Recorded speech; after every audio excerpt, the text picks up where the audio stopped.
Okay, good evening. Andito tayo. We were going to rate Dubai chocolate style dark chocolate. Okay.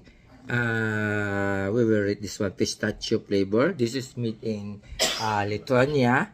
Okay, made in Lithuania siya gawa. Lithuania is, I think, part of Europe ba yun?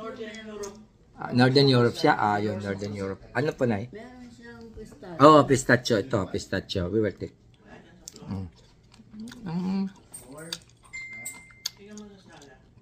Parang smell siya ng Dubai. Tastes like Dubai.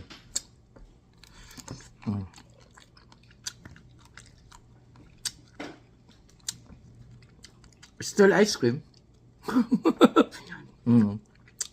Look like, smell like a menthol. Tama ba? Menthol? Kasi green eh. But like a menthol. Avocado? Hindi. Taste like avocado? Ayan nga ang pistachio. Pistachio. Okay. For me, nothing new, nothing special, right? Nothing special. Just like an ice cream also. Okay, that's all. Yeah, it's not that powerful.